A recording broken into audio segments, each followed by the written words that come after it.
Bonjour à toutes et à tous et merci de toujours répondre présent au rendez-vous de Confessions créatives. Et aujourd'hui, on reçoit encore un autre réalisateur, mais dans un autre univers de cinéma, de fiction. Donc voilà, restez avec nous, il nous en dira plus sur son profil.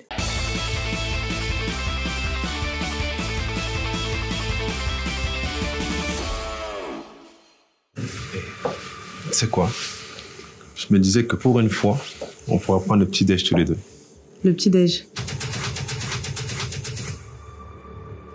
Je sais que ton frère sort dans 2 semaines. Ouais, je sais. Tu dois l'aider. Si toi, tu le fais pas, qui va le faire? La situation paraît catastrophique. Alors, au boulot, on veut du résultat et vite. J'ai l'impression qu'elle me calcule pas. Ou qu'elle me fuit. Non. Et toi, chien de garde, tu vas commencer par te calmer, ok? Si je me calme pas, tu vas faire quoi? Tu m'as dit que ton gars il tient la route, donc laisse-le le vérifier. Je veux pas d'un mec qui va pas le tringuer, moi. J'aime les gens qui parlent français. Tu peux faire ça pour moi? Oh.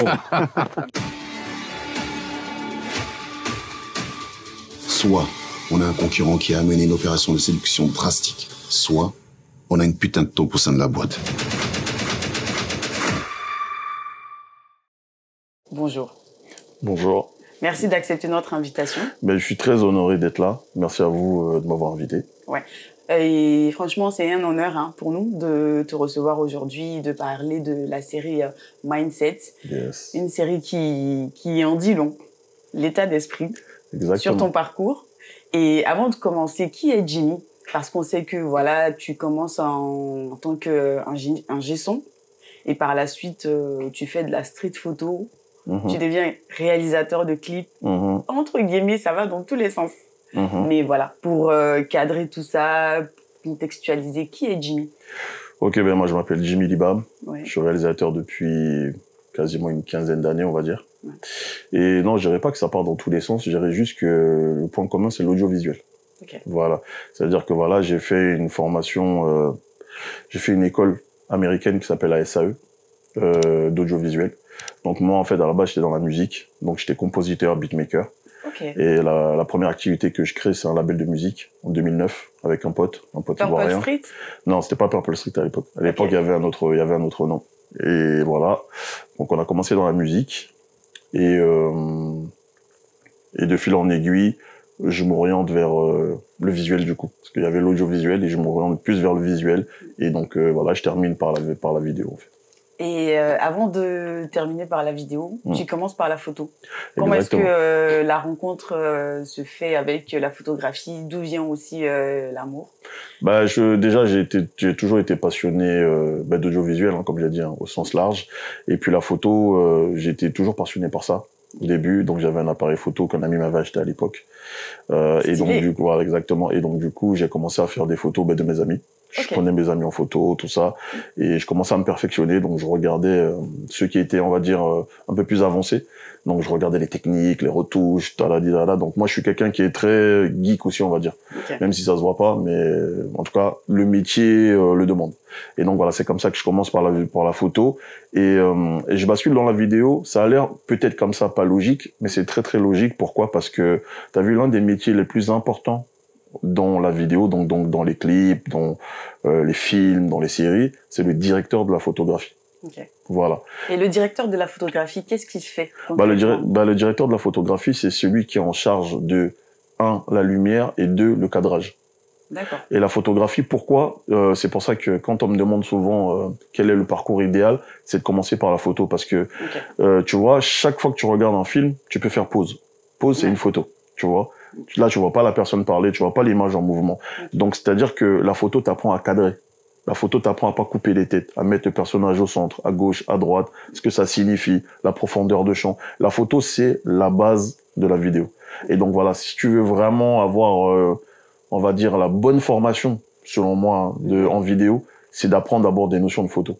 Tu vois, parce que la photo, ça t'apprend tout, ça t'apprend la lumière, ça t'apprend le cadrage, ça t'apprend l'artistique, ça t'apprend tout. Et du coup, quand tu passes en vidéo, c'est des principes qui vont revenir, en fait, tu vois. D'accord. Et donc, là, tu fais des photos, les potes apprécient. Ouais. Et les clients qui commencent à venir. Exactement. Tu te dis, ah, mais tiens, là, je tiens quelque chose. Exactement. Parce que du coup, c'est simple, hein. C'est-à-dire que un business model qui est assez simple. C'est-à-dire que je fais du freemium, c'est-à-dire des trucs gratuits, où je vais moi-même à la rencontre des gens sur Paris, à Châtelet, je voyais des gens qui étaient stylés, bien habillés, donc je leur demandais. Je pense que c'est la base. Hein. Exactement. Donc je venais, je prenais des photos, je mettais ça sur mon Facebook. Bon, à l'époque c'était Facebook. Et donc c'est comme ça que les gens me connaissaient. Et puis j'avais des potes aussi qui étaient dans la musique, un ou deux en tout cas. Et donc je les prenais en photo. Ça c'était ma base. Et donc ce qui faisait que tout ce travail photographique que je mettais, mais ça attirait d'autres personnes en me disant, ah moi aussi. Tu peux pas faire pour moi tout ça, et puis je faisais payer, c'est comme ça. Et comme tu disais tantôt, t'as des potes qui chantaient, et c'est à travers eux que tu commences à réaliser des clips vidéo, ou comment ça va? Bah en fait, le lien au début quand je commence j'ai toujours aimé bosser en groupe entre guillemets. Quand je commence, je suis avec un pote, et on va dire c'était lui le RP de la boîte. Moi, j'étais le gars, le geek, celui qui aimait bien faire les vidéos, les photos, tout ce qu'il faut, surtout les photos à l'époque. Et donc du coup, c'est lui qui avait un pote qui rappait, et il lui a dit non, viens chez mon pote et tout, il va te faire ton clip et tout ça. Et c'était mon premier clip, ça c'était en 2011.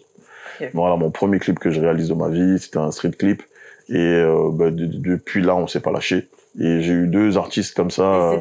C'était qui comme C'est Diamond X.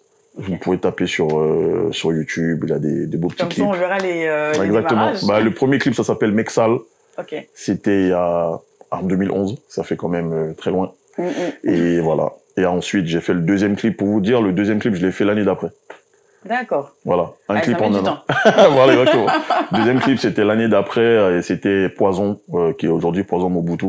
Qui est en tout cas, pour tous ceux qui connaissent le rap et tout, voilà, c'est un gros rappeur du 7-8 et de Nanterre. Et voilà, c'est avec lui que, c'est avec ces deux-là que j'ai commencé. Et puis, jusqu'à aujourd'hui, hein, jusqu'à encore, il y a la semaine dernière, on travaille avec mon équipe pour faire un clip pour Poison. Donc, on est toujours là. D'accord. Et à partir de quel moment est-ce que ça cartonne? C'est-à-dire que tu travailles pour Poison avec 2 années après. Ouais, un an après. Un an après, tu réalises ton clip. Mais à quel moment tu commences à bosser entre guillemets avec franchement, des vrais, quoi? C'est con à dire, hein, mais en vrai, ça cartonne. Cartonner à toute proportion gardée, hein, tu vois. Mais ça cartonne quasiment direct. Pourquoi? Parce que déjà Poison, c'est quelqu'un qui avait du buzz aussi, surtout dans la communauté congolaise en fait. Donc ça fait que du coup, quand j'ai commencé à travailler avec lui, tous les autres Congolais m'ont vu, tu vois, des Fali, des trucs, machin. Donc il y a tout le monde qui voyait. Et moi, en fait, il faut savoir que je vous ai dit que j'ai fait mon premier clip, je crois que peut-être c'était en juin ou en juillet 2021, dans 2011 pardon. Et ensuite le deuxième clip, je le fais genre en février 2012, tu vois. Et donc moi, de base, ce que je faisais plus, c'était du corporate. Donc je travaillais avec des boîtes qui faisaient des boîtes de cosmétiques. Tu vois, des marques de cosmétiques, je faisais beaucoup à l'époque ça s'appelait pas encore comme ça, mais c'était du contenu. Ok. Voilà, donc je faisais du contenu pour des marques de cosmétiques, donc tout ce qui était parfum, lotion, crème, j'avais en tout cas c'était ça mon business model. Les clips c'était vraiment en fait j'en faisais quasiment pas, tu vois. C'était que du corporate. Et après c'est vrai que dès que j'ai commencé à passer ces 2 artistes là, j'ai commencé à faire plein de clips en fait. Voilà. OK. Et c'est quel artiste tu vas clipper et puis tu te dis ah mais tiens gars là t'as le bon Non, c'est Poison. Dès que j'ai commencé avec j'ai fait Diamond au début, ensuite j'ai fait Poison et comme j'ai dit, c'est à partir de là où il m'a ramené un peu le rap français et puis voilà, après en 2012 du coup aussi je rencontre mon grand Jeff Akchobe, le Gao magicien, Boom Factory, en ce moment, la légende c'est lui qui clip vraiment dans le milieu afro, c'est lui. Voilà, la légende. Et donc sinon, du coup afro et plus hein. Voilà, je deviens son padawan, puis je le suis dans le monde pendant 2 ans. On va dire. En 2014 même, je fais 6 mois à l'étranger. Je fais 6 mois en Guinée équatoriale que pour faire des clips. Ouais. Et je pense que dans ce domaine aussi, c'est important d'avoir des mentors. Pour, en fait, il y a 2 choses.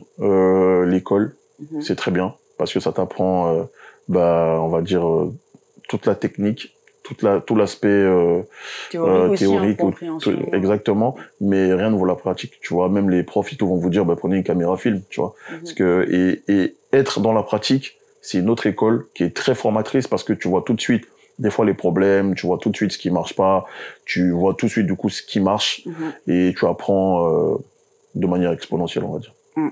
OK. Donc là tu commences par la photo. Exactement. Ensuite, tu fais des vidéos corporate. Exactement. Ouais. Tu bascules dans les clips vidéo. Exactement. Et là, en ce moment, c'est le réalisateur de la série Mindset. À quel moment tu ressens le besoin de voilà, de vouloir passer, entre guillemets, à autre chose ou de vouloir faire, d'explorer d'autres aspects de... Bon, en fait, ce qu'on va dire, c'est que en 10 ans, comme je vous ai dit, je faisais un peu, en tout cas dans l'audiovisuel, je faisais pas mal de choses. J'ai beaucoup de potes qui faisaient des courts-métrages et donc je cadrais pour eux. C'est-à-dire que j'allais bosser comme technicien sur les films de d'autres personnes, des courts-métrages de d'autres personnes. Donc j'étais, on va dire, j'étais dans les coulisses. Et donc ça fait qu'en 10 ans, bah, j'écrivais des petits trucs, je mettais de côté des scénarios, j'écrivais, je mettais de côté. Mais je m'étais jamais dit, toi-même, vas-y, lance-toi. Voilà. Et tout ça, c'est venu à partir du confinement, quand on était vraiment en mode confiné, tout ça, et que c'était un peu compliqué pour bosser. Je me suis dit, mais toi, qu'est-ce que tu veux faire? Parce que si t'as plus les clips, si t'as plus ceci, si t'as plus cela, c'est comment, tu vois. Et je me suis dit, de te remettre vraiment en tout question. Le monde, ouais, voilà, exactement. Un peu comme tout le monde, hein. Je me suis recentré sur moi-même. Je me suis dit, ouais, j'ai envie de faire ça. Comme au début, moi, j'ai commencé par la musique. Je me suis surpris à refaire de la musique.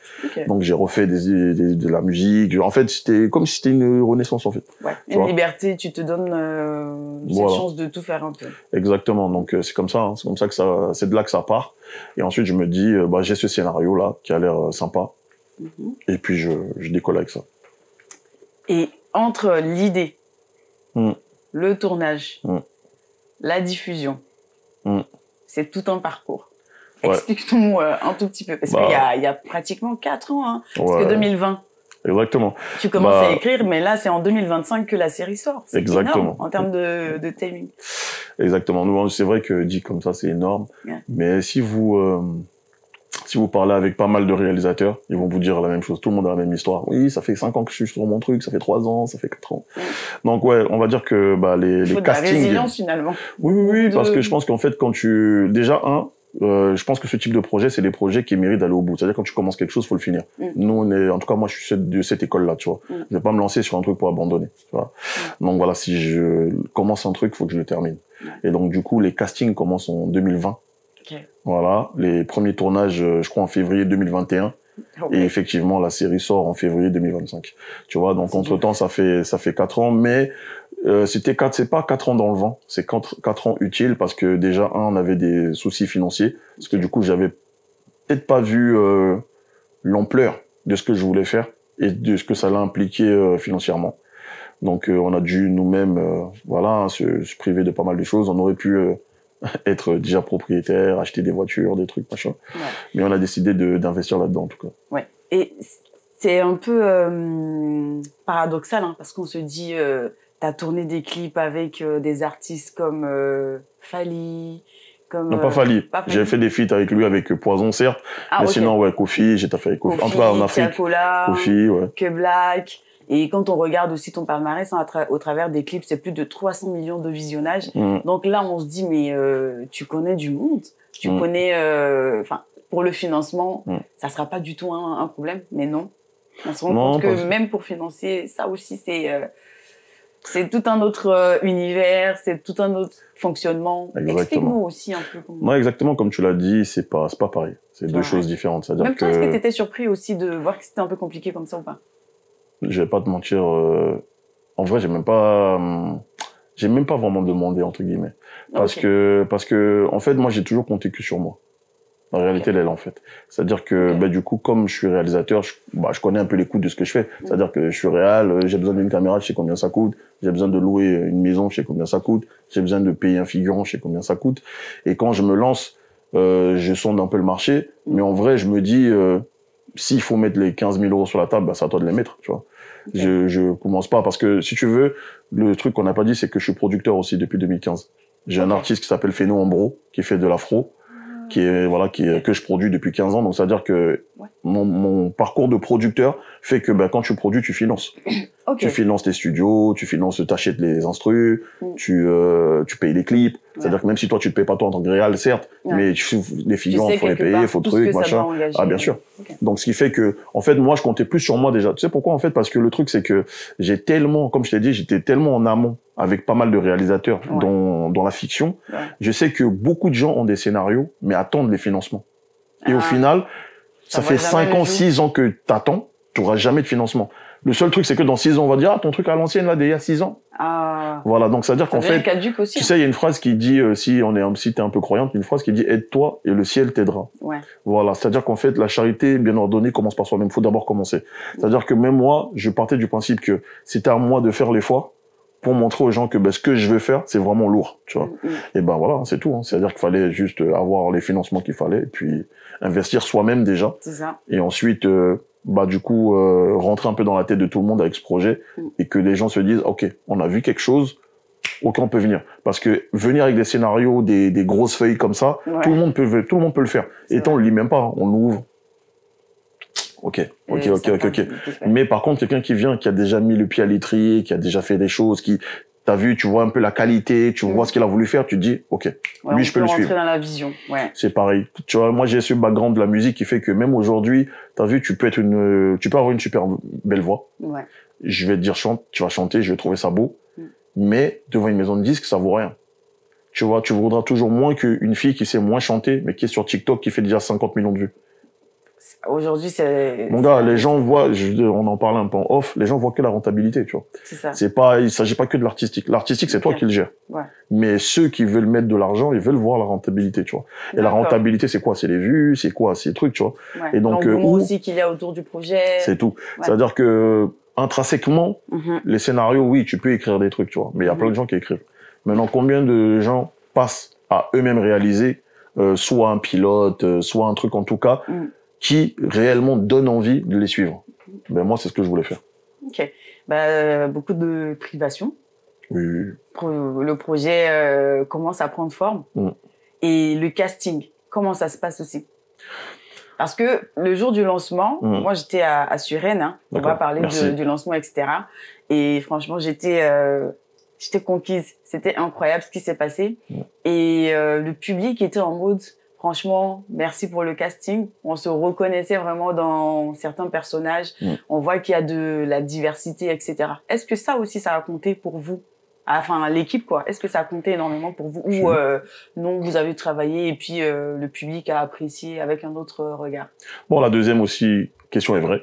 On a travaillé, le public a apprécié, donc c'est vrai aussi. Mais en ce qui concerne le casting, justement, je vais encore me référer à mes années de réalisation. En fait, tout au long, justement, de mes années de réalisation, j'ai toujours vu des comédiens. Tu sais, dans les clips, tu mets des fois des comédiennes, des comédiens, des acteurs, des figurants, etc. Donc, j'ai toujours vu des visages où je me suis dit, mais lui, là, il peut faire... si tu le mets dans un film, il peut être bien, tu vois. Et donc, l'acteur principal que vous voyez, Lionel, je le connais depuis plus de 10 ans. Ah ouais. Tu vois, c'est-à-dire que son premier court-métrage qu'il fait, c'est moi qui filmais ce jour-là. C'est-à-dire que j'étais en train de taffer pour un pote qui faisait un court-métrage et c'est moi qui filmais. Tu vois, et son deuxième truc qu'il fait, c'était une pub. Comme je vous ai dit, je travaillais beaucoup pour les marques de cosmétiques, c'était une pub de cosmétiques et c'était lui le mannequin de la pub cosmétique et c'était encore moi, tu vois. Et on s'est souvenu de ça limite après, quoi, tu vois. Et en fait, moi, si tu veux, le casting, il a été un peu plus ou moins simple parce qu'en fait, je voulais d'abord donner la chance aux talents à côté de moi. D'accord. C'est ça la réalité, en fait. Parce que je me sentais pas légitime de me dire, je viens à peine de commencer, je vais contacter des Guillaume Canet, t'étais des grands. Moi, j'ai pas, en fait, je suis petit. Pourquoi pas commencer aussi avec des petits et monter? Non, je suis petit dans la réalisation de films ou de fiction. Ah, c'est vrai. T'as vu? J'ai des années, on va dire, oui, je suis un grand dans mon domaine, dans les clips, mais pas dans la fiction. Et je pense qu'il faut toujours venir avec le bon état d'esprit. Il faut venir avec humilité. Et de se dire que, écoute, je préférais me dire, est-ce que c'est pas mieux de faire bonne impression plutôt que venir avec un casting où il y a déjà des noms et puis vous faites mauvaise impression. Et tu vois, ce que j'ai bien aimé aussi comme toi, tu vois ce que tu viens de me dire en disant, ouais, le casting, ça m'a plu. Eh ben, c'est une de mes plus grandes réussites. Parce que je me dis, à chaque fois, les gens me disent, déjà, le casting, il y a que des gens inconnus, mais ça me donne envie de regarder les visages, les trucs et tout. Alors que des fois, c'est vrai que dans le cinéma, on a tendance à se dire, ouais, on va tout le temps les mêmes, oh, c'est tout le temps les mêmes, c'est tout le temps lutte. Souvent de la nouveauté, de la fraîcheur aussi. Voilà, je me dis, justement, si tu veux faire un projet, pourquoi pas prendre le pari aussi de se dire, toi, t'es nouveau, pareil aussi, t'es comédien, donne aussi la chance à des jeunes comédiens. Il y a une bonne partie quand même qui était pas forcément aussi pro, donc qui étaient des comédiens amateurs ou bien débutants. Donc moi, je me suis dit, pourquoi pas débuter avec tout le monde, travailler beaucoup sur la direction d'acteurs pour leur donner cette crédibilité de jeu, en tout cas à notre niveau. Et puis voilà. Ok. Et là, le tournage commence, les épisodes commencent à se finaliser, etc. À quel moment BET intervient? Bon, BET, en fait, intervient à un Parce moment... qu'il faut trouver un lieu, enfin, un canal de diffusion. Bien sûr. Mais moi, au début, quand j'ai commencé, comment dirais-je, j'avoue, je pensais pas au canal de diffusion. Moi, je pensais même que j'allais le mettre sur YouTube ou quoi, tu vois. Au tout début, hein, tu vois. En fait, je voulais juste faire, en fait. Au début, je voulais juste faire. En fait, si tu veux, bon, je vais te faire la confidence. En fait, je me disais, je veux pas mourir en me disant, j'ai rien fait de, t'as vu? J'ai dit, je veux faire un truc où même si je perce pas, je peux regarder dans 50 ans en disant, ah, t'as vu, j'ai fait un truc, c'était bien, tu vois. Voilà. Moi, c'était ça qui était dans ma tête. Et si tu veux, bon, moi, je traverse un peu, en 2022, on va dire, je sais pas, c'est un peu bizarre et tout, la configuration, les trucs, c'est un peu chelou. Et moi, j'ai ce projet qui dort depuis, dans mes ordinateurs depuis 2021, on va dire. Ça fait 1 an, quasiment 2 ans que je suis dessus. C'est pas encore fini, il manque encore des thunes, donc c'est un peu complexe. Et moi, je suis un peu dans une période où je me dis, bon, qu'est-ce qui se passe en ce moment? Les clips, c'est bizarre, tout ça. Et là, je me dis, bon, tu sais quoi, écoute, fais un petit teaser. Et puis, tu le postes sur les réseaux, parce que comme ça peut peut-être te permettre de voir aussi si les gens accrochent, tu vois, on sait jamais. Et je me suis dit, voilà, le projet il dort, vas-y, fais un petit teaser, tu mets comme ça, et puis bon, on sait jamais, tu vois. Donc, j'ai fait un teaser, j'ai posté, raz-de-marée. Là, tout le monde dit, ouais, c'est quoi ce délire et tout, wow, tout ça, tout. Et donc, c'est là où des gens comme BET viennent. BET vient aussi, pourquoi? Parce que j'avais déjà bossé avec eux avant. Si tu veux, j'avais fait un reportage, comme je t'ai dit, j'étais aussi dans l'institutionnel. Et donc, j'ai fait un reportage pour BET, parce qu'à l'époque, il y avait une série sur Bobby Brown aux États-Unis. Avec Bobby Brown et donc Whitney Houston aux États-Unis. Les acteurs étaient venus faire la promo en France. D'accord. Voilà. Et pour la petite histoire, si tu as regardé la série Power? Non. Ok, c'est pas grave. Mais l'un des acteurs principaux de la série Power, donc le bouquin, donc le Power de Tariq, et c'était l'acteur principal de cette série-là, en fait, de Bobby Brown. C'est lui qui joue le rôle de Bobby Brown. Et moi, en fait, j'avais fait un reportage pour BET. Donc c'est comme ça que le patron, je le connais parce que j'avais bossé un peu.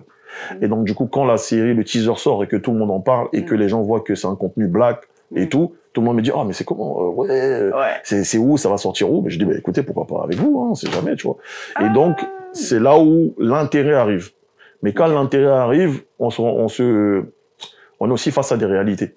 C'est-à-dire que, si tu veux, le monde de la fiction est assez simple. Soit c'est un produit original, soit c'est un achat. C'est-à-dire qu'aujourd'hui, quand tu vois produit original Netflix, série originale Amazon, c'est-à-dire qu'Amazon est là depuis le début, ils ont financé, vous avez fait le tournage, et ensuite c'est sur leur chaîne ou sur leur plateforme. D'accord. Moi, j'étais pas dans ce cas. C'est-à-dire que moi, j'étais dans le cas où on dit, produit. Quand tu finis, ramène le projet. Sauf que, me dire ça, c'est de me dire, Jimmy, vas-y, trouve, je sais pas, 70 000 euros, 80 000 euros. Ah ouais. Tout seul. Il faut les trouver aussi. Et peut-être que, si c'est bon, peut-être qu'on va prendre. Ah ouais. Voilà. Et donc, c'est ce qu'on a fait. Voilà. On est allé au bout. Et puis, ils ont pris. Ils ont pris. Et, le projet sort en février. Les avant-premières de classe. Oui. C'est-à-dire que Champs-Élysées, Suresnes, enfin, trois sorties. Ouais, on a fait Sarcelles et Suresnes. Sarcelles, incroyable. Et pourquoi le choix de faire ça sur les Champs-Élysées et puis que les gens se mettent en blanc? C'était quoi la symbolique? Ouais, Champs-Élysées, c'était pas en blanc. Suresnes, c'était en blanc. Ok. Mais chaque endroit avait son... Exactement, il y avait un dress code, ouais. Et si tu veux, la première, c'était smoking. Vraiment en mode festival de Cannes. Tout le monde était même juste en smoking et tout. C'est vrai qu'on me voit comme ça hip-hop, mais on peut aussi être frère. Ouais. Donc voilà. Donc le concept, c'était smoking. Et pourquoi Champs-Élysées? Parce que quand tu regardes le générique de la série, c'est un générique qui représente Paris, en fait. Parce que en fait, moi, je pars du principe que si tu cherches du contenu comme mindset, tu le trouves aux États-Unis. Il y a pas mal de séries noires, de films black, etc. Tu peux le trouver au Nigeria, tu peux le trouver en Afrique du Sud, tu peux le trouver même au Sénégal. Mais en France, c'est un peu compliqué. T'as vu les Noirs de France, réellement. Je te parle vraiment de la diaspora africaine en France. Et moi, c'est ça que je veux représenter de base. C'est-à-dire, je veux nous représenter, nous, t'as vu, nous qui sommes dans les quartiers, nous qui sommes à Paris, en fait. C'est pour ça de nulle part, quelque part, et puis on fait quelque chose. C'est pour ça que pour moi, la première, c'était grave important que ça se passe sur les Champs-Élysées. Vraiment, on était juste en dessous de l'Arc de Triomphe. Donc, ouais. Et c'est vrai que là, on parle de la série, du moyen de financement, les conditions de tournage, etc. Mais en vrai, on n'a même pas parlé de l'essence même de la série. Exactement. Bah, attention, il y a pas mal de choses qui englobent la série. Hein. Ouais. Pour que voilà, les internautes voilà, partent regarder sur BET, sur MyCanal aussi. Sur MyCanal, ouais, les replays sont sur toutes les plateformes de replay. Je crois qu'il y a Molotov aussi, ceux qui ont sur les box. Ou sinon, MyCanal aussi. Quand ils diffusent, il y a des replays sur MyCanal et autres et tout. Effectivement. Un petit mot quand même sur la série. Ok, bah en fait, Mindset, c'est une série qu'on peut qualifier un peu de série chorale. Série chorale, c'est quand tu as plusieurs personnages que tu peux suivre dans chacun une petite histoire. Mais on suit principalement Yann, hein, qui est un jeune cadre entrepreneur sur 3 aspects. Donc il a ce côté gendre idéal, qui s'amourache d'une jeune escorte. Tu vois, l'idée c'était un peu de compliquer un peu la chose. Et voilà, il est mandaté par son patron aussi pour trouver la taupe qui essaie de couler l'entreprise, parce que lui c'est un peu son meilleur élément. Et le troisième qui est pas non plus on va dire quelque chose de facile, c'est que son jeune frère sort de prison. Et donc, du coup, lui, il tente par tous les moyens de le réinsérer dans la société via sa boîte, parce qu'en fait, il est salarié, il est en même temps entrepreneur, il a sa boîte de location de véhicules de luxe. Et donc, du coup, il met son frère qui bosse dans son entreprise. Mais bon, comme on connaît les films, ça se passe pas comme prévu. Exactement. Et donc, c'est un peu compliqué parce que du coup, pour son frère, l'appel de la rue est un peu plus forte. Voilà.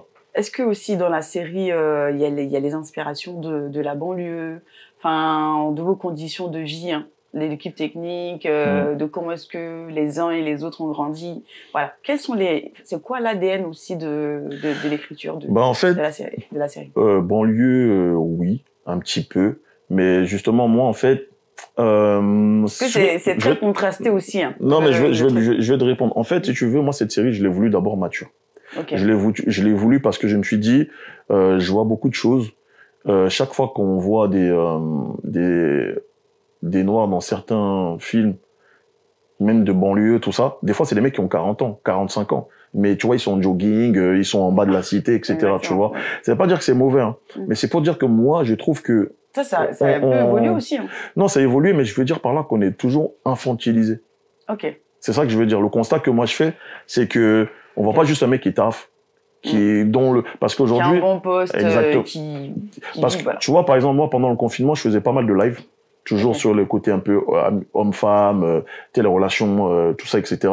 Et du coup, beaucoup de gens me connaissaient pour ça. Et c'est pour ça que quand j'ai commencé à faire cette série, ça me parlait parce que je me suis dit, quel est le centre d'intérêt? Quels sont le centre d'intérêt d'un adulte de 35, 40 ans, qui taffe, qui a peut-être un gosse, c'est quoi? C'est comment tu bosses, ta relation avec soit ta femme, tu vois, c'est ce genre de relation moi je voulais parler, tu vois. Je voulais pas forcément parler que du quartier, que des choses comme ça, tu vois ce que je veux dire. Donc c'était plus les relations humaines qui m'intéressaient, c'était plus le mindset en fait. C'est pour ça qu'en fait, l'idée c'est de mettre la plupart des personnages dans des problématiques dans lesquelles tu vas devoir voir leur mindset. C'est comme par exemple, comme je te dis, le personnage principal, il est salarié et entrepreneur. T'as vu, c'est un truc que tu retrouves beaucoup dans les trucs de développement personnel. Avoir un business de côté, tu vois, tu es salarié, mais faut quand même avoir sa petite entreprise, faire du revenu complémentaire. Ça, c'est des trucs que tu retrouves de fou. Tu vois, même la petite situation où je t'ai dit, par exemple, que son petit frère, il le met comme gestionnaire de sa deuxième entreprise, et ça se passe mal. T'as vu? Combien de gens t'ont dit, combien de gens t'ont dit, oui, j'ai mis mon frère dans ma famille, ma mère, c'est parti en couille. Qu'est-ce que je dois faire? Je dois l'amener en prison, je dois faire quoi?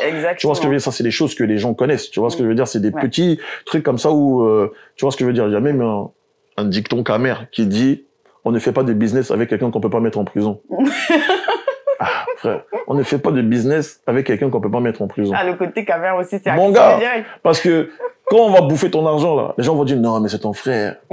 Comment tu veux faire? Tu vas faire comment? Donc, toi, tu as perdu l'argent et on te dit, mais c'est ta tante, tu veux faire comment? Non. Tu vois ce que je veux dire? Donc, ça, c'est les choses aussi qui reviennent beaucoup. C'est comme, j'ai aussi un petit exemple aussi qui me vient en tête, c'est qu'il y a une des personnages qui est mère célibataire. Et du coup, on comprend que, voilà, c'est aussi dû au fait qu'elle a vécu de la violence conjugale, parce que son ex était violent, etc. Mais donc, du coup, il se rachète, donc il essaie un peu de revenir dans sa vie. Mais bon, elle est catégorique là-dessus, parce que, voilà, le passé est quand même lourd. Et on voit que malgré ce côté ferme, où elle ne veut pas, mais elle cède quand même à ses charmes. Tu vois, donc ils recouchent ensemble. Donc il y a aussi ce thématique où il y a beaucoup aujourd'hui même au-delà de l'emprise, t'as beaucoup de baby mama ou d'ex comme ça qui recouchent ensemble. C'est vrai. Tu vois, alors qu'officiellement ils sont parents séparés, trucs et tout. Tu vois, c'est-à-dire que des fois t'as beaucoup de baby mama dont les plans CUL sont les baby daddy, tu vois. C'est ça. En tout cas, la série est vraiment su pas mal de thématiques. Oui, exactement.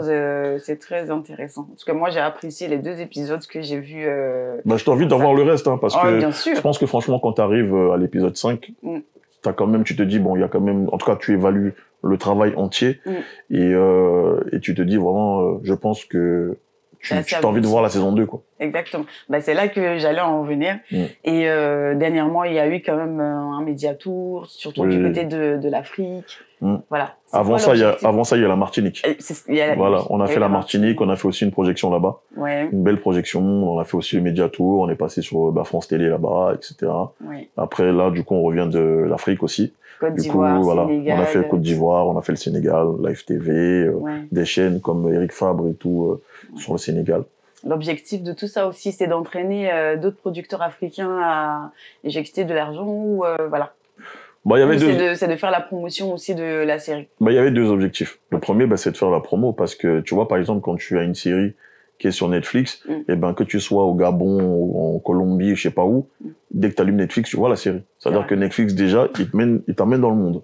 Mais quand tu es des petits producteurs comme nous, mais qui t'emmène dans le monde si c'est pas toi? C'est vrai. Voilà, donc c'est-à-dire qu'il faut toi-même prendre ta valise et tes petits sous, tu essaies de te déplacer de pays en pays pour parler de ta série en disant, voilà, est-ce que ça vous intéresse pas d'acquérir la saison 1 de ma série? Et oui, effectivement, il y avait aussi un deuxième volet qui est la saison 2, parce que du coup, moi, je souhaite vraiment faire, je t'ai parlé tout à l'heure de la diaspora, et moi, je veux vraiment faire le lien avec l'Afrique, parce que nous, la diaspora, on a ce lien avec l'Afrique, que ça soit un truc tout con comme les Western Union, qu'on t'appelle, il faut envoyer le Western, tu vois, donc, créer un lien de consommation aussi. En fait, je veux vraiment un lien parce que du coup, dans la saison 2, j'aimerais bien qu'il y ait quelques épisodes tournés en Afrique. Si possible. Voilà. Et c'est pour ça d'ailleurs que je suis parti là-bas, voir la Côte d'Ivoire, parce que c'est aussi un gros pays qui produit pas mal en termes de séries, tout ça. Et le Sénégal, c'est le numéro 1, on va dire, tu vois. Ils produisent énormément aussi là-bas, donc c'était pour moi très important aussi de passer par le Sénégal. Et puis voilà. C'est quasiment la fin de l'émission.